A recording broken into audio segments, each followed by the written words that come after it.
აი მეგობრებო, ეს არის ტრამპი და მისი პოზიცია. ამერიკის შეერთებული შტატების ოფიციალური პოლიტიკა იქნება, რომ არსებობს მხოლოდ და მხოლოდ ორი გენდერი, ქალი და კაცი. კი ბატონო.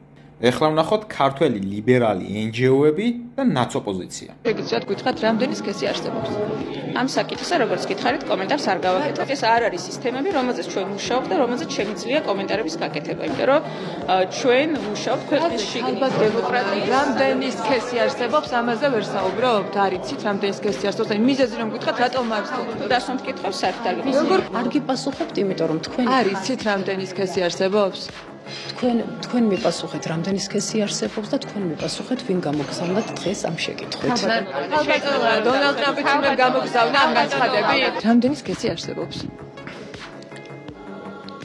ანუ რაღაც პროვოკაციული კითხვა არის, თითქოს რაღაც განსხვავებული პასუხი. პროვოკაციული კითხვა რა არის, ანუ გეკითხა. ხო, ახლა შეკითხვა. ხვდებით ხო რატო აქვთ დარხეული, როგორც საქართველოს, ისე მსოფლიო მასშტაბით აი ამ დეგენერატობა იდეოლოგიის წარმომადგენლებს?